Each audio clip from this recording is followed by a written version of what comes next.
Eu não gostaria de me alongar muito, mas eu gostaria simplesmente de insistir num aspecto que me parece o aspecto mais impressionante desse livro, né? Que não é só, volto a dizer, o seu conteúdo, e ainda mais no país onde você tem uma realidade desse tipo de relato, mas é o seu estilo, né?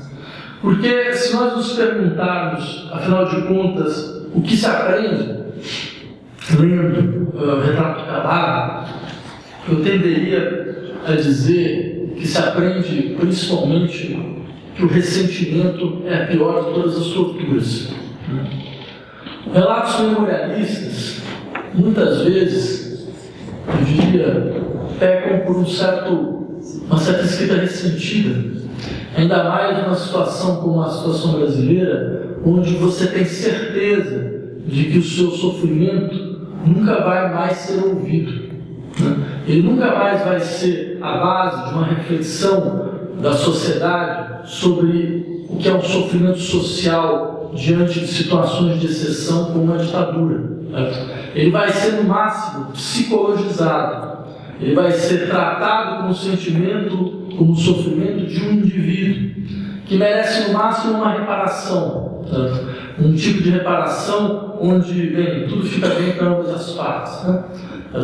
Esse tipo de reparação, ele tem um fator extremamente perverso que consiste em tentar impedir que a sociedade enxergue no sofrimento do indivíduo a manifestação do sofrimento de toda a vida social. E o que nós vemos em Retrato Calado é a melhor arma contra esse tipo de estratégia.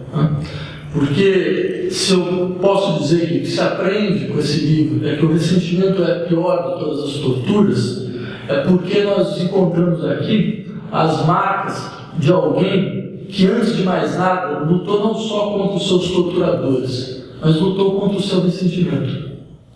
Ele lutou contra essa tentativa de colocar as vítimas na posição de vitimizados. Ele lutou com a melhor arma que eu diria que a literatura brasileira conseguiu desenvolver, com a ironia. É um livro de uma ironia melancólica absolutamente impressionante, que é uma maneira de se dizer que pode-se quebrar tudo, mas a melhor vingança é a vingança da inteligência. É a vingança daquele que é capaz de tomar distância de uma escrita que não é uma escrita de demanda de reparação, mas é uma escrita de vitória, a maneira como que se vence a tortura, mesmo que o autor saiba que em outras situações históricas sociais nós poderíamos esperar vencer a tortura através de uma culpabilização efetiva vinda do Estado e de alguma espécie de reconciliação nacional exigida por uma ideia normativa de justiça. Como isso é impossível no Brasil, como até hoje aqueles que exigem justiça em relação aos crimes da ditadura têm que ouvir absurdos como as teorias dos dois demônios ou coisas dessa natureza. Então eu diria que o que é absolutamente fantástico nesse livro é como o Salinas Cortes mostra bem, nós podemos vencer também de outra maneira, demonstrando a miséria e a absoluta, não só a irracionalidade, mas a absoluta pobreza daqueles que, de uma certa forma, se contentam com discursos que, como esse que eu gostaria de ler, que todos vocês devem ouvir isso ainda hoje, todo dia, quando é questão da ditadura militar. É muito interessante a maneira como ele o despacha. Como queriam que ele utilizando o discurso não só do torturador, mas daquele que no fundo acha, bem, afinal de contas, o que significa torturar 460 pessoas, 5 mil pessoas, para se matar 460? Muito pouco, para o que era o risco que o Brasil estava correndo, Então, como queriam que agíssemos? Violência pela violência, meus senhores. O absurdo não teria sido ao contrário, querer manter as regras de civilidade em meio a uma guerra suja e contra um inimigo implacável, a tudo disposto. Além disso, a única maneira rápida e eficiente para ter acesso aos núcleos da rede subversiva, prontos para desativar novos encontros assim que falhasse o contato do ponto, não era justamente obrigar o indivíduo que acabara de cair em nossas malhas a falar o mais rápido possível?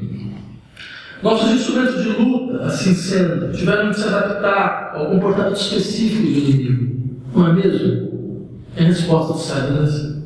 Oh, maquiavéis baratos! Não é assim que vocês responderiam no momento de franca lucidez? E o que replicaríamos? Não seria o caso de evocarmos o torrencial discurso sociológico-moral, ético-jurídico, recheado de lutas de classe e marxismos a perder fôlego, que jorra hoje aos borbotões do alto das cátedras reabilitadas?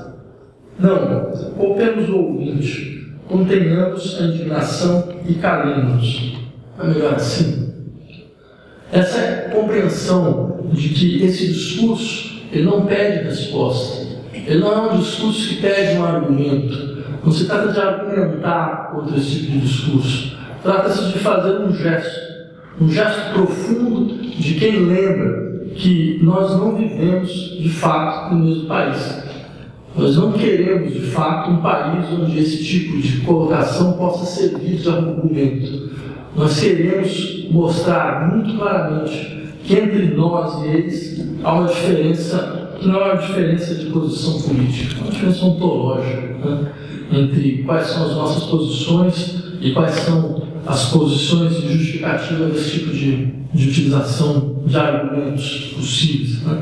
Então, nesse sentido, eu diria que é mais do que urgente que as pessoas que hoje têm 20 e poucos anos que leiam, afinal de contas, essa experiência da boca daqueles que realmente a pensaram da melhor maneira, né? Leiam essa experiência de resistência, a irracionalidade que se traveste de razão, a ausência de diálogo que se traveste de argumento racional, leia o significado dessa experiência através dos seus melhores escritores. E com certeza, o Luiz Roberto Salinas Fortes não lê.